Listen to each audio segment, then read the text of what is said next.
প্রিয়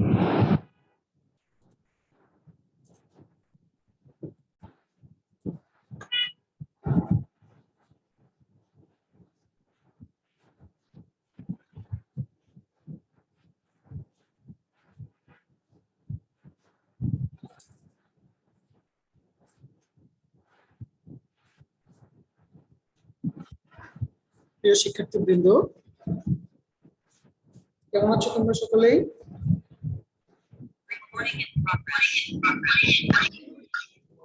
হ্যালো, আশা করি সবাই ভালো আছো।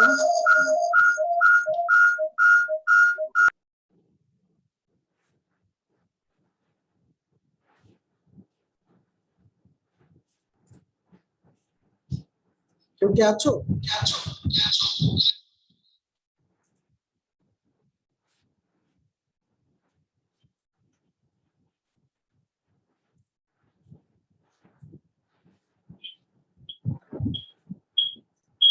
বিসমিল্লাহির-রহমানির-রহিম। কেউ কি আছো?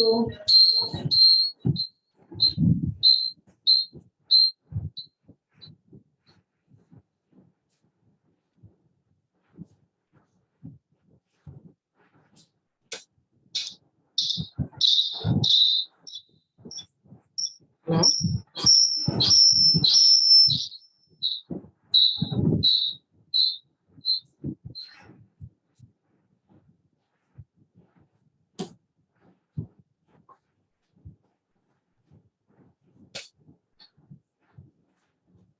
আমি তোমাদের জন্য অপেক্ষা করতেছি। হ্যাঁ, তোমরা যুক্ত হও, তারপর ক্লাসটা শুরু করি। যুক্ত না হলে আমি ক্লাস শুরু করে কোনো লাভ নেই।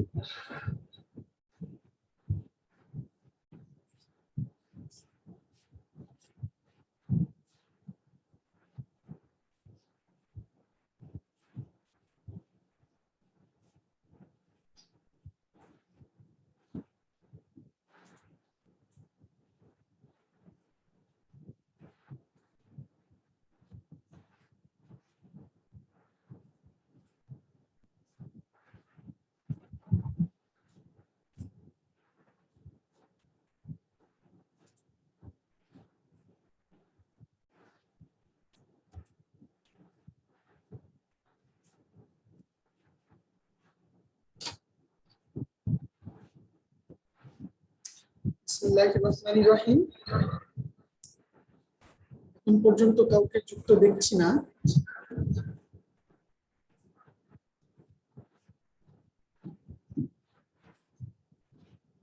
তারপর আমি আমার ক্লাসটা শুরু করছি। সকল প্রশংসা আল্লাহর নামে।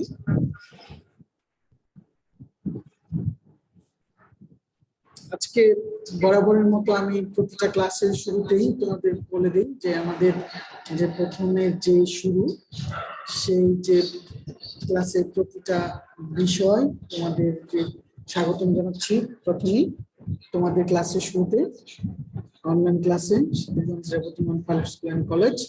আজকে তোমাদের এই বৃষ্টির দিনে অবশ্যই হয়তোবা ঘুম, হয়তো অমনোযোগী, এরকম একটা বিশেষ মনস্তাত্ত্বিক বৈশিষ্ট্যের কারণে আমরা সাধারণত বিশেষ যে কাজটা থাকে অথবা রুটিন ওয়াইজ যে কাজটা থাকে সেটা করতে চাই না বা করি না।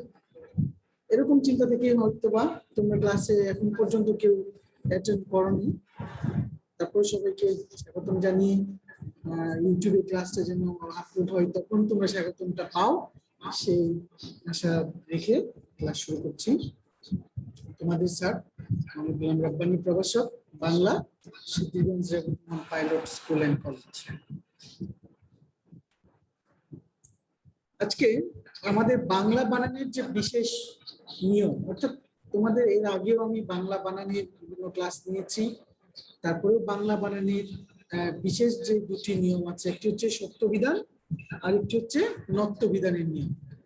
সেই সত্যবিধান এবং নত্যবিধানের যে নিয়মটা, সেই নিয়মের ভিতর সত্যবিধান হচ্ছে আমাদের বিশেষ গুরুত্বপূর্ণ নিয়মের কিছু বাংলা ভাষার ক্ষেত্রে কিছু বিশেষ নিয়ম নির্ধারণ করেছেন বাংলা একাডেমি। অথবা আমরা জানি যে বাংলা বানানের নিয়মের ভিতরে সত্যবিধান এবং নত্যবিধান এই দুটি আহ, নিয়ম শুধুমাত্র সংস্কৃত ভাষা অর্থাৎ তৎসম ভাষা থেকে এসেছে। এই জন্য আমরা সত্যবিধান এবং নত্যবিধানকে আলাদাভাবে বিবেচনা করি এবং আলাদাভাবে পড়ি। হ্যাঁ, এই জন্য আমি আজকে তোমাদের বাংলা বানানের নিয়মে বিশেষভাবে এই সত্যবিধান এবং নত্যবিধান আলোচনা করব। তারপরে শুরুতে আমি বাংলা বানানের নিয়মটা তোমাদের মনে করিয়ে দেই। বাংলা ভাষার যে সকল বাংলা ভাষাকে শুদ্ধভাবে লিখতে পড়তে এবং বাংলা ভাষাকে স্পষ্টভাবে জানতে যে সকল নিয়ম অনুসরণ করি বা লিখতে, বিশেষ করে লেখার ক্ষেত্রে বানানটা আমরা অনুসরণ করি, আর সেই সকল নিয়মকে আমরা বাংলা বানানের নিয়ম চিনি। অথবা বাংলা একাডেমি প্রণীত যে সকল শুদ্ধ রীতি বা নিয়ম প্রচলিত সেগুলো হচ্ছে বাংলা বানানের নিয়ম। অর্থাৎ বাংলা বানান শুদ্ধভাবে অর্থাৎ সুচারুরূপে সুন্দরভাবে পড়তে লিখতে যে সকল নিয়ম অনুসরণ করি বাংলা একাডেমি প্রণীত, সে সকল নিয়মই কি বাংলা বানানের নিয়ম। তবে তোমাদের আজকে একটা কথা বলি, তোমরা অনেক সময় বারবার লেখানোর পরেও বারবার পড়ানোর পরেও বই দেখেও তোমরা দেখলাম ভুল লিখো। গত একটা মডেল টেস্ট দিচ্ছিলাম, সেখানে বাংলা বানানের নিয়ম ছিল কিছু, সেখানে ভুল ছিল যে অর্থাৎ প্রশ্নের যখন উত্তর করবে তোমরা, আশা করি প্রত্যেকে বাংলা বানানের যে নিয়ম সেই প্রশ্নের উত্তর যখন তুমি করবে, বাংলা উচ্চারণের যে নিয়ম এই ধরনের প্রশ্নের উত্তর যখন তুমি করবে, 5টি নিয়ম লিখবে, উদাহরণ দিতে হয় সাথে, নিয়মের পাশাপাশি উদাহরণ দিতে হয়। তোমরা সেই বিষয়টা করো না এবং যাচ্ছে তাই লিখে রাখো, এরকম হবে না। আরেকটু মনোযোগ দিয়ে দেওয়ার চেষ্টা করবে আশা করি। এই যে যারা যারা যুক্ত হচ্ছ একটু দেরিতে হলেও, সাইফুল ইসলাম, মনিরা, রূপা, শীল, সবাইকে স্বাগতম।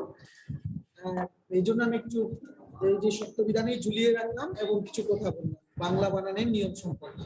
প্রতিটা প্রশ্নের আনসার করবে, যদি তুমি শব্দের আনসার করো বানান অর্থাৎ শুদ্ধ বানানের ক্ষেত্রে, সেখানেও সমান চিহ্ন ব্যবহার করবে। তোমাদেরকে বারবার বলার পরে তোমরা সমান চিহ্নটা ব্যবহার করো। আশা করি তোমরা সমান চিহ্ন ব্যবহার করবে না, হয় হাইপেন দিবে নয় মার্জিন করে দিবে, এটা করতে পারো, মনে থাকে যেন।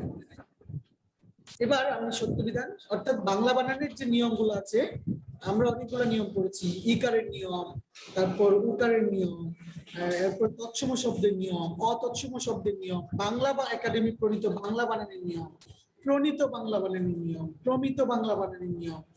এই সব নিয়মের ভিতরেও সত্যবিধান এবং নত্যবিধান এটি দুটি বিশেষ নিয়ম। কারণ কি, তৎসম ভাষার সংস্কৃত ভাষার অনেক শব্দ আমাদের বাংলা ভাষায় চলে এসেছে, আর সেই শব্দগুলাকে বিশেষ রীতিতে, কারণ যেহেতু তৎসম শব্দ সেহেতু এগুলা বিশেষ রীতির শব্দ, এই জন্য বিশেষ নিয়মে আমরা লিখতে হয়, বিশেষভাবেই অনুসরণ করতে হয়। তাহলে দেখো, প্রথমে আমরা সত্যবিধানের কথা আলোচনা করি।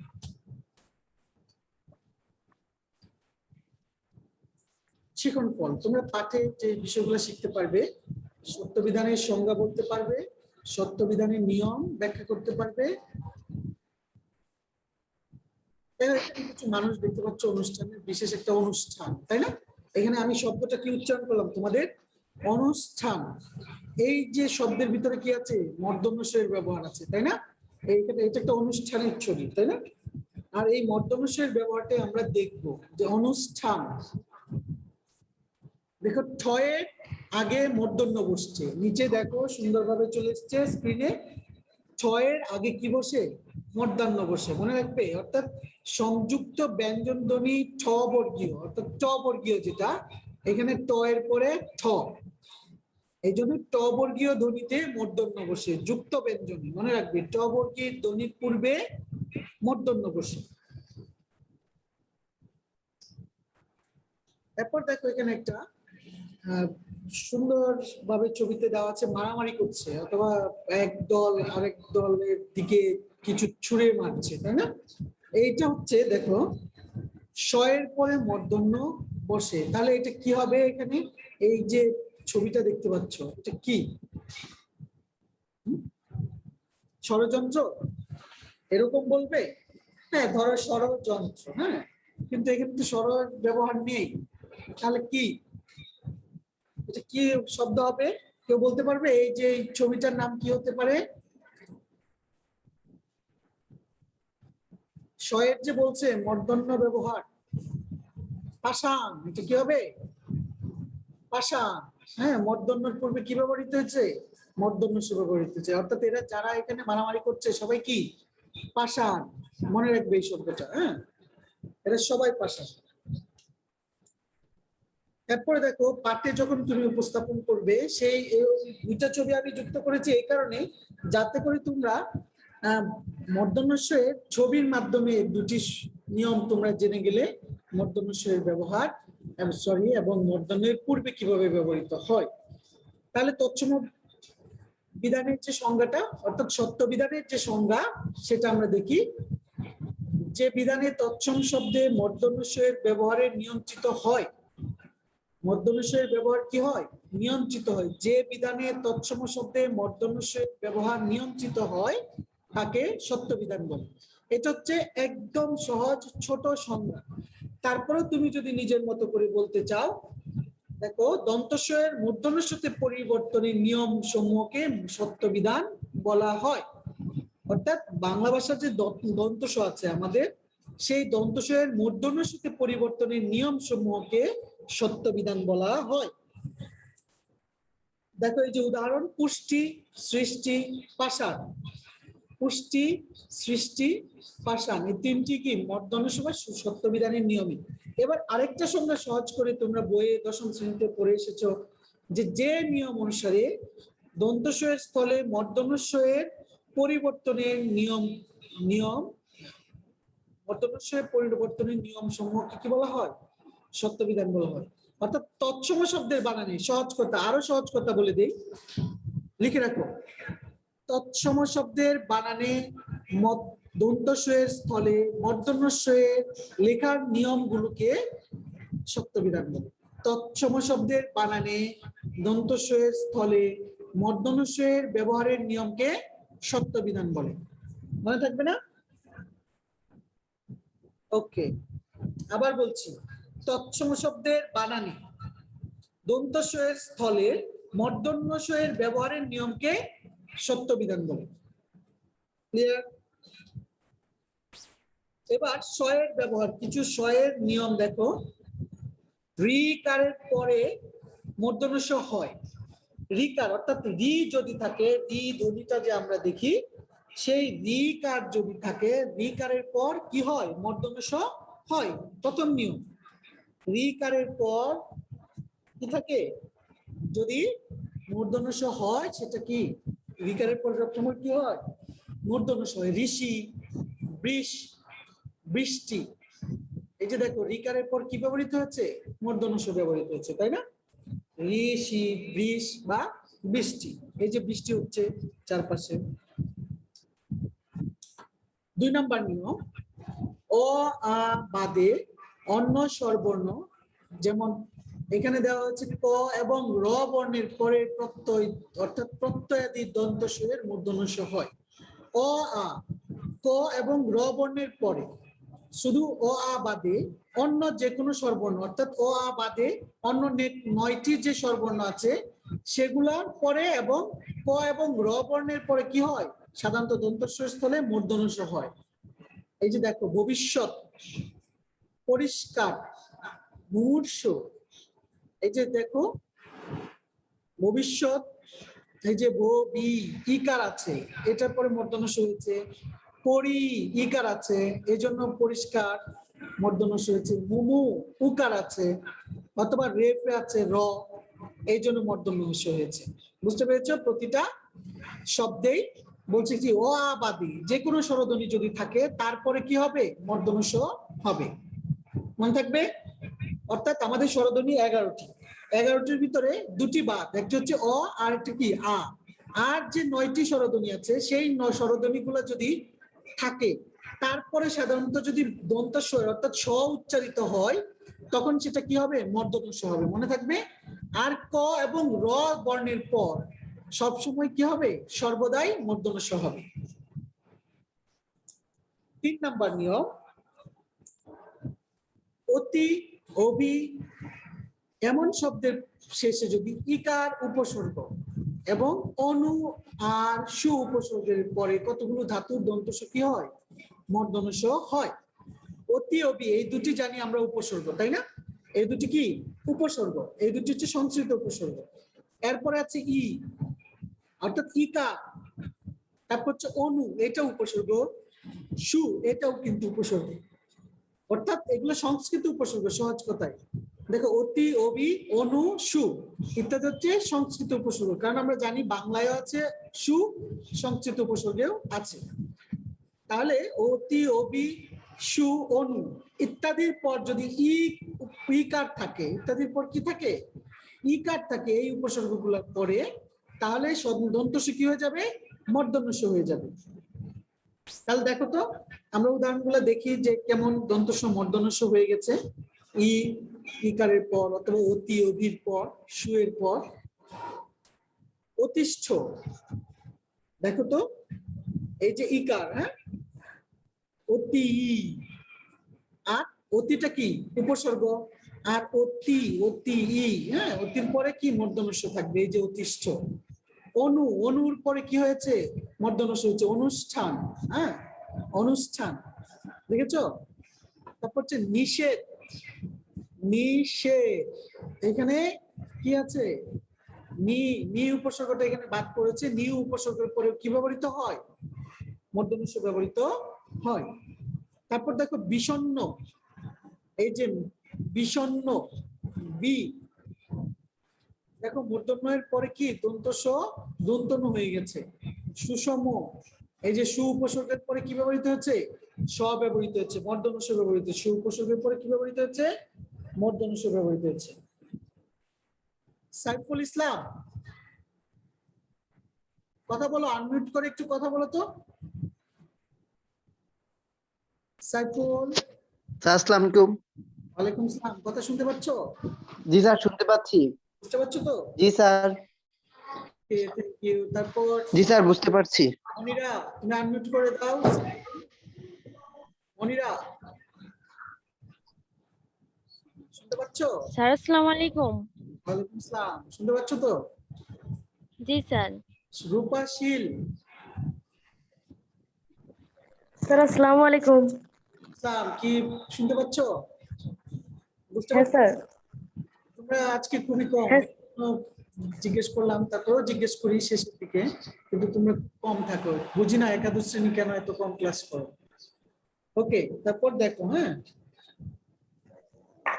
ব্যবহারের নিয়ম, আরো কিছু নিয়ম। এই যে দেখো, নি, দু, বহি, আবি, চতুষ, প্রাদু, এই যে এখানে প্রতিটা শব্দাংশের পর, উপসর্গের পর দেখো বিসর্গ ব্যবহৃত হচ্ছে, তাই না? এখানে বিসর্গ দেখা যাচ্ছে। আর এই বিসর্গগুলা কেন দেখা যাচ্ছে, এটা কেউ বলতে পারবে একটু? কেউ কি এর আগে জানতে পেরেছিল যে অথবা এই বিসর্গগুলা কেন? এগুলো তো আমরা সাধারণত এমনি লিখি, নি, দু, বহি, কিন্তু এই বিসর্গ ব্যবহার করি না, করি? কেউ বলতে পারবে এটা, যে এটা কেন স্যার বিসর্গ হয়েছে, এরকম কেউ কারো ধারণা আছে?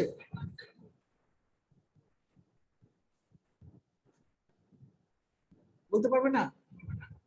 আচ্ছা, এখানে তো প্রথমে আমি বলে দিয়েছি তোমাদের। প্রথমে কি বলেছি, যে তৎসম শব্দের ব্যবহারের নিয়ম। আর তৎসম শব্দের এগুলো কি প্রতিটাই উপসর্গ তৎসম শব্দের। আর এখানে আমি একটু আগে তোমাদেরকে 2 মিনিট আগেও বলেছি যে অনেক তৎসম শব্দের উপসর্গ আমাদের আছে। কারণ কয়টি উপসর্গ আছে তৎসমে? 20টি উপসর্গ আছে, তাই না? কয়টি উপসর্গ? 20টি তৎসম উপসর্গ আছে। আর তার ভিতরে এই উপসর্গগুলো কিন্তু আছে। তাহলে এখানে আবির জায়গায় অবি আছে, কিন্তু এই যে বিসর্গ দেওয়া হচ্ছে পিছনে, কারণ এক সময় তৎসম শব্দের উপসর্গগুলো আমাদের এভাবে লেখা হতো। আমরা সাধারণত এই যে বিসর্গ এখন কি হয়ে গেছে, হ ধ্বনি হয়ে গেছে। অর্থাৎ আমাদের যে ব্যঞ্জন ধ্বনি আছে হ, এইটাই বিসর্গের উষ্ম বর্ণ, অর্থাৎ একটু মহাপ্রাণ হিসেবে উচ্চারিত হয়। তোমরা যখন দেখো, তোমরা যখন নিষেধ লিখো, আমরা কি এখন নিষেধ বলি? বলি না। আমরা কি কখনো দুঃসহ, এই যে এই যে স ব্যবহৃত হচ্ছে, এই বিসর্গের কারণে কি ব্যবহৃত হচ্ছে, স, দুঃসহ, এই শব্দটা ব্যবহৃত হয়। তারপর হচ্ছে এই যে বহিষ, হ্যাঁ, বহিষ্কার, এই যে দেখো, এই যে বহিষ্কার যখন তুমি লিখবে, তখন এখানে কিন্তু স ব্যবহৃত হচ্ছে, এটা কিসের জন্য? বিসর্গের জন্য। অর্থাৎ উষ্ম ধ্বনি এবং এই যে হ ধ্বনিটা কি হিসেবে ব্যবহৃত হয়? যখন যুক্ত ব্যঞ্জনে চলে যায় তখন সেটা কি হয়ে যায়? আমাদের স উচ্চারিত হয়। অর্থাৎ মূর্ধন্য স যদি সংস্কৃত শব্দ হয় মূর্ধন্য স হবে, আর বাংলা শব্দ হলে তো তোমরা জানোই বহিষ্কারের ক্ষেত্রে এখানে যেহেতু সংস্কৃত শব্দ সেহেতু আর কোনো পরিবর্তন করা যাবে না। সংস্কৃত শব্দ কিসের মতো? একবারে বাইবেলের মতো, একবারে কোরআন আমাদের কি পরিবর্তন করতে পারি না। ঠিক সংস্কৃত শব্দ কি ভাষা যদিও তুলনা করা যায় না, তবু আর কি উদাহরণ হিসেবে দেখালাম যে যা পরিবর্তন করা যায় না সংস্কৃত অর্থাৎ বেদ, মহাভারত এগুলো পরিবর্তন করা যায় না, রামায়ণ। কারণ দাদাদের অর্থাৎ ঠাকুর যারা লিখেছেন তারা কি ছিলেন? ঠাকুর। আর তাদের এটা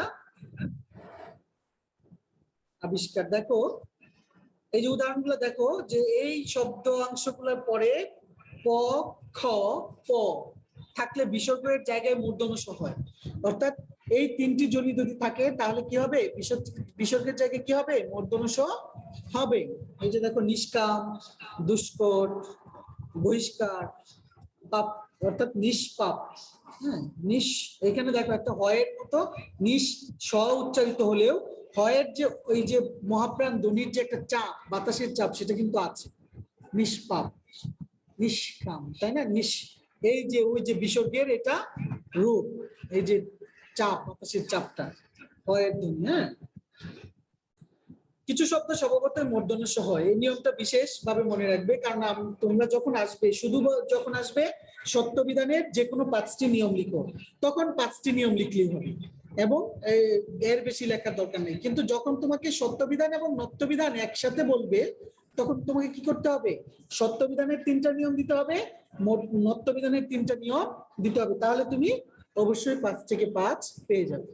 আর 5টাও যদি দেওয়া যায়, সত্য বিধানের 3টা দিলে, নত্য বিধানের 2টা দিলে সমস্যা নেই, 5 থেকে 5 পেয়ে যাবে। কিন্তু উদাহরণ এবং নিয়মটা যেন ভালোভাবে অনুসরণ করো।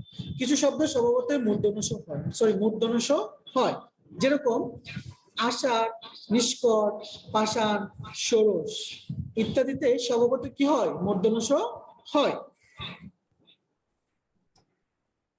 কতগুলো শব্দে অর্থাৎ কতগুলো শব্দ আছে যেগুলোতে বিশেষ নিয়মে মূর্ধন্য স হয়। দেখো এখানে কতগুলো আমি নিয়ম দিচ্ছি, প্রথমে আমি 3টা নিয়ম দিয়েছি, এখনো এখানে 3টা নিয়ম নিয়ে এসেছি না, 4টা। হ্যাঁ, তাহলে দেখো কতগুলো শব্দ বিশেষ নিয়মে মূর্ধন্য স, এটাও আলাদা আলাদা নিয়ম। যেমন সুষুপ্তি, বিষম, বিষয়, দুর্বিষহ, যুধিষ্ঠির ইত্যাদি শব্দে বিশেষ নিয়ম, এগুলো কোনো নিয়ম নেই। এই যে উপরে যেরকম নিয়ম দিয়েছি যে দু, বহি, তারপর ওখানে দিয়েছি অ, আ এর পর, এরকম যেরকম নিয়ম দিয়েছি, এগুলো বিশেষ কোনো নিয়ম নেই। এগুলা বলে না যে তোমরা অনেক সময় যে এক্সট্রা অর্থাৎ এক্সেপশনাল কিছু নিয়ম, বিশেষ নিয়ম, এরকম সুষুপ্তি, বিষম, বিষয়, দুর্বিষয় উদাহরণ, এটা তোমরা দিতে পারো নিয়মটাও। সুন্দর জীবন গড়তে হলে পড়ার বিকল্প নেই, তাই আমরা সবসময় পড়ি এবং সুন্দর জীবন গড়ি। কারণ আমাদের অবশ্যই শুধু বইয়ের পাশাপাশি তোমরা বইয়ের বাইরে অবসর সময়ে যখন ভালো লাগবে না, একঘেয়েমি লাগবে তোমাদের টেক্সট বুক অর্থাৎ পাঠ্যপুস্তক বুক পড়তে পড়তে, তখন তোমরা একটু অতিরিক্ত বই পড়ার চেষ্টা করবে। যারা একাদশ শ্রেণী তাদের এখন অনেক সময় আছে নিজের পড়ার পাশাপাশি, একাদশ বলতে তোমরা সামনে দ্বাদশে উঠে যাবে, কারণ তোমাদের যেহেতু সিলেবাস পাশাপাশি অ্যাসাইনমেন্ট চালু হয়ে গেছে, সেখানে নাম্বারিং করে আমরা কিন্তু তোমাদের দ্বাদশে তুলবো। তাহলে তোমাদের অবশ্যই মনোযোগ দিয়ে বই পড়তে হবে, পাশাপাশি তোমাদের মনকে এবং জীবনকে সুন্দর করতে হলে অতিরিক্ত অর্থাৎ সাহিত্য পড়তে হবে, জীবন গড়ার সাহিত্য। এরপর দেখো নত্য বিধানের কিছু নিয়ম, আমাদের সময় কম, তারপরেও আমরা নত্য বিধানে আমি 2টি বিষয় একসাথে নিয়ে এসেছি, আর এই জন্য নত্য বিধানটাও আমি আলোচনা করেছি। এই যে ছবিটি দেখতে পাচ্ছ এখানে আশেপাশে এখন অনেক বেশি লুণ্ঠন অর্থাৎ অনেক বেশি চুরি, তোমরা পরিবেশে অথবা নিউজ চ্যানেলগুলো দেখতে পেলে দেখতে পারো যে কি চলছে না। চারপাশে। ঠিক এখানে দেখতে পাচ্ছ ছবিটাতে লুণ্ঠন করছে একজন, কি লুণ্ঠন করে নিয়ে যাচ্ছে সম্পদ, ধন সম্পদ। এই করোনার ভিতরেও এই গত 6 মাসে 4,000 কোটিপতি বেড়েছে বাংলাদেশে, আর 4 কোটি, প্রায় 4 কোটির উপরে লোক দরিদ্র সীমার নিচে। অর্থাৎ কেমন চলছে দেশে, কি চলছে, কি এমন ব্যবসা চলছে দেশে যে এত কোটিপতি আর এত দরিদ্র হয়ে যাচ্ছে মানুষ। যাক, আল্লাহ তাআলা আমাদের সবাইকে বোঝার তৌফিক দান করুন। এরপরে দেখো এই যে লুণ্ঠন, অর্থাৎ লুণ্ঠন করছে এখানে ধন সম্পদ। হ্যাঁ, এখানে মূর্ধন্যের পূর্বে অর্থাৎ ট বর্গীয় ধ্বনির পূর্বে কি ব্যবহৃত হয়? মূর্ধন্য হয়, এটার ইঙ্গিত দিয়েছে আমি এই ছবিটাতে। তারপরে দেখো কিছু শিখন ফল, নত্যবিধান এর সংজ্ঞা, তারপর নত্যবিধানের নিয়মগুলা তোমরা ব্যাখ্যা করতে পারবে। এখানে দেখতে পাচ্ছ একটা ছবি আসতেছে পর্দার পিছন থেকে, সেটা হচ্ছে, তোমরা জানো এটা কিসের ছবি? এটা কিসের ছবি বলো তো? এটা একটা ঘন্টার ছবি। এটা কিসের ছবি? একটা ঘন্টা, অর্থাৎ মন্দিরে অনেক সময় অথবা গির্জায় ঘন্টা বাজে, সেই ঘন্টার ছবি। এখানে কি বলবো, আমি এটা কিসের উদাহরণ দিয়েছি তোমাদের? এই যে ঘন্টা, এই যে ঘন্টা, এটা কি? এই যে ট বর্গীয় ধ্বনির পূর্বে কি হয়? মূর্ধন্য হয়, সেটার ইঙ্গিত দিয়েছি শব্দটার মাঝে, ঘন্টা। নত্যবিধানের সংজ্ঞাটা দেখো, তৎসম শব্দে দন্তনয়ের ব্যবহারে না হয়ে মূর্ধন্যয়ের ব্যবহারের নিয়মকে কি বলা হয়? নত্যবিধান বলা হয়। সহজ কথা, তৎসম শব্দের দন্তনয়ের ব্যবহার না হয়ে মূর্ধন্যতে পরিবর্তনের নিয়মকে নত্যবিধান বলে। তোমরা এর আগে পড়েছো, তারপরে সহজভাবে দিচ্ছি, এরপরেও তোমরা ভুল করবে। আশা করি যারা এখানে উপস্থিত আছে অবশ্যই মনোযোগ দিয়ে এটা খেয়াল করবে। দেখো নিচে উদাহরণগুলো দেখো, দন্তস্বয়ের মূর্ধন্যের সাথে পরিবর্তনের নিয়মকে সত্যবিধান বলা হয়। অর্থাৎ এটা আবার আমি তোমাদের মগজে যাতে একটু প্লে করে, অর্থাৎ খেলে, এই জন্য আবার সত্যবিধানের সংজ্ঞাটাও অ্যাড করেছি। দেখো একটা বলেছি কি, মূর্ধন্যের দন্তন্যের স্থলে মূর্ধন্যের পরিবর্তনের নিয়মকে নত্যবিধান, দন্তস্বয়ের স্থলে সত্যবিধানের পরিবর্তনের নিয়মকে সত্যবিধান। হ্যাঁ, তাহলে নত্যবিধানের দেখো 3টা উদাহরণ দেওয়া আছে নিচে, লুণ্ঠন, খণ্ড, ঘন্টা। হ্যাঁ, এই 3টা উদাহরণ একটু আগে যে তোমাদের ছবিগুলো দেখিয়েছি। তারপরে দেখো রি র, রেফের পর, অর্থাৎ স্ববর্ণের পরে মূর্ধন্য স্থলে কি হয়? সরি, দন্তন্য স্থলে মূর্ধন্য হয়। রি র রেফের পর, অর্থাৎ স এর যে এই যে কর্ষ সংযুক্ত ধ্বনিটা আছে, সেই ধ্বনিটির পরে কি হয়? মূর্ধন্য হয়। যেমন ঋণ, তৃণ, অর্থাৎ তৃণ, বর্ণ, বিষ্ণু, বরণ, ঘৃণা। এই যে দেখো প্রতিটাই রি র এবং রেফের পর কি হয়েছে? মূর্ধন্য স হয়েছে। এরপরে 2য় নম্বর নিয়ম, যদি রি র স বর্ণের পরে স্বরবর্ণ ক বর্গ, প বর্গ, জ ব হ অন্তস্থ অথবা অনুস্বার থাকে, তার পরবর্তী দন্তন্য মূর্ধন্য হয়ে যায়। অর্থাৎ যদি রি র স এর পরে স্বরবর্ণ থাকে, মনে রাখবে স্বরবর্ণ, অর্থাৎ রি র স এর পরে কি হয়? স্বরবর্ণ, ক বর্গীয় এবং প বর্গীয়, জ ব হ অন্তস্থ অনুস্বার থাকে, পরবর্তী দন্তনে কি হয়ে যায়? মূর্ধন্য হয়। তাতে রি র স এর পর সহজ কথায় স্বরবর্ণ থাকলে তোমরা কি দিবে? অথবা প বর্গীয় বা ক বর্গীয় ধ্বনি যদি থাকে তাহলে মূর্ধন্য হয়ে যাবে দন্তন্য জায়গায়। কৃপণ, এই যে প বর্গীয় আছে, নির্বাণ, রেপ আছে, গ্রহণ, এই যে হ আছে, তাই না? প্রতিটা উদাহরণ, অর্থাৎ 1টা 2টা করে উদাহরণ দেওয়ার চেষ্টা করবে।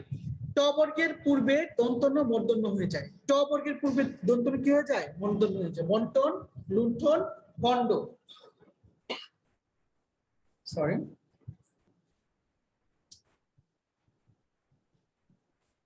কতগুলো শব্দে স্বভাবতই মূর্ধন্য হয় দেখো, চাণক্য, মাণিক্য, গণ, বাণিজ্য, লবণ, ম, বেনুবিনা, কঙ্কন, কণিকা, কল্যাণ, সুনীত, মণি, স্থানুগুণ, পূর্ণ, বেনু, ফণি, অনু, বিপণী, গণিকা, আপন, লাবণ্য, বাণী, নিপুণ, বনিতা, পানি। এই হচ্ছে তোমাদের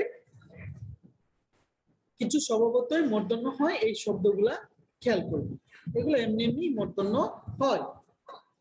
উদাহরণ, কতগুলো সমর্থন মর্দন্য হয়। একক কাজ যত বাড়িতে চেষ্টা করবে নিজে নিজে সত্য বিধানের নিয়মগুলো পড়বে, উদাহরণ সহ লিখবে।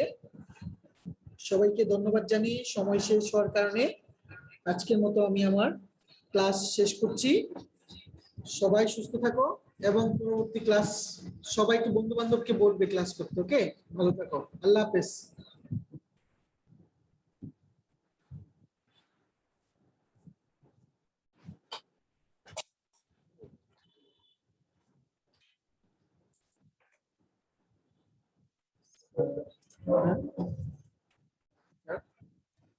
আচ্ছা আমার মোবাইলে আইডি আছে, এই আইডিটা আছে কিনা ঠিক আছে ওয়াইফাই এর একটা ওয়াইফাই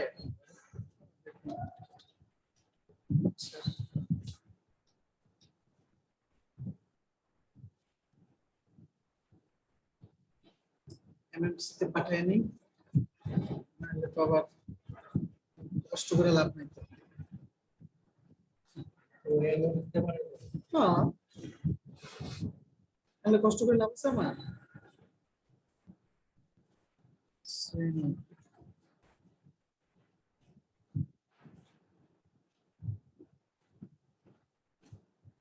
বাংলা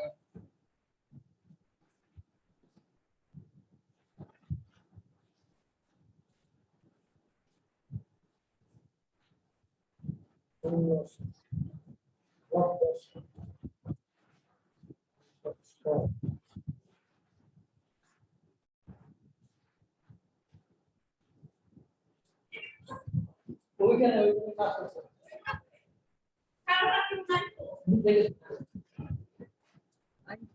কত দূর থেকে এসেছেন আপনি? তো চলে এসছে? হ্যাঁ, লাকিস, ও হ্যাঁ, ঠিক আছে।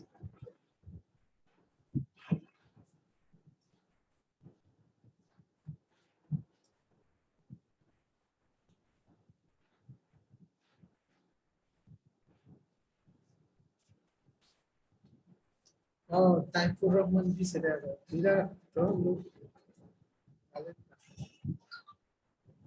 তাহলে যাতে না বল, তাহলে স্যার দেন কি যেন করছেন।